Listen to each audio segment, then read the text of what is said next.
déjà, il faut noter que la fabrication du chocolat est aussi vieille que le monde lui-même, parce que c'est la première civilisation, sinon les premiers peuples qui ont eu à transformer le cacao en chocolat, c'est la civilisation Olmec, une civilisation qui a vécu environ autour de 4500 ans avant Jésus-Christ. C'est donc le premier peuple qui va comme ça transformer pour la première fois le cacao en chocolat. Alors, le chocolat lui-même va donc être comme ça un aliment qui va nous apporter, qui va apporter au corps humain, à l'organisme, énormément d'éléments dont l'organisme a besoin.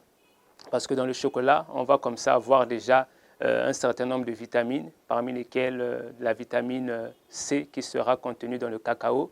Et le chocolat, l'apport du chocolat dans l'organisme sera très bénéfique, d'autant plus que le chocolat, la consommation du chocolat, de manière modérée bien sûr, va comme ça déjà stimuler l'hormone de sommeil qu'on appelle la mélatonine. Donc un individu qui consomme du chocolat avant de dormir sera un individu qui n'aura pas de difficulté pour s'endormir et va donc ne pas souffrir des insomnies. Le chocolat, la prise de chocolat va donc aider aussi avec la concentration. Un individu qui a des pertes de mémoire, un individu qui a des problèmes cognitifs et qui consomme du chocolat verra comme ça ses pertes de mémoire, ses oublis régresser. Tout simplement parce que dans le chocolat, il y aura des substances qui vont donc produire ces éléments-là qui nous permettent donc de bien réfléchir. Alors, l'apport du chocolat dans l'organisme va aussi aider à lutter contre certaines maladies dégénératrices du cerveau, comme l'Alzheimer, qui est une maladie qui va consister à l'individu qui en souffre, va commencer à avoir des pertes de mémoire et des oublis. Il peut vous parler à la minute près et la minute qui suit, la personne oublie complètement votre nom, oublie complètement l'adresse et toutes ces choses. Donc un individu qui en consomme saura comme ça comment lutter contre l'Alzheimer. Et le chocolat va aussi avoir des propriétés, on va dire, au niveau de notre musculation. Donc un individu qui en consomme sera un individu qui ne va pas souffrir des maladies liées aux organes locomoteurs comme les os, comme les muscles et autres. Donc la consommation du chocolat est très bon pour la santé. Seulement, il faut noter que de tous les chocolats, le meilleur, sinon le plus indiqué par les nutritionnistes et les diététiciens, sera donc le chocolat noir.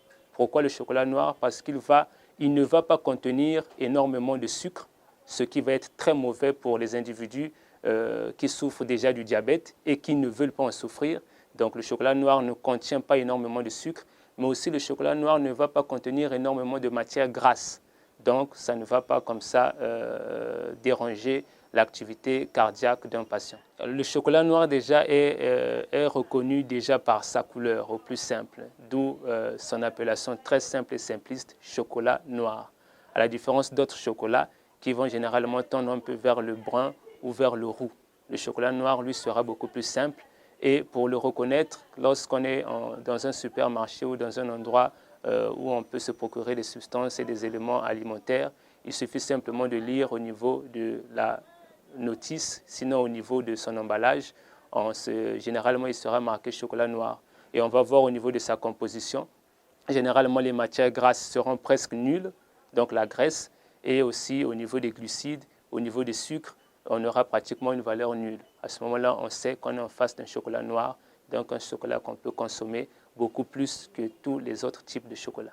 Alors, le chocolat noir, sinon des autres types de chocolat, qui sont des produits dérivés du cacao, peuvent être consommés avec vraiment modération. Donc, on peut consommer ce genre de chocolat 1, 2, 3 fois la semaine en passant. La raison pour laquelle le chocolat est conseillé, on conseille généralement de le prendre avant le sommeil, c'est déjà parce qu'il va stimuler la mélatonine, qui sera l'hormone qui va donc pousser le corps à s'endormir.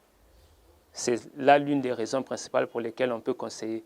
Alors, il faut aussi noter que le chocolat, qui en général sera sucré à cause des éléments qu'on va ajouter à l'intérieur pour donner et améliorer le goût, ces éléments-là vont donc être nocifs pour la santé bucco-dentaire.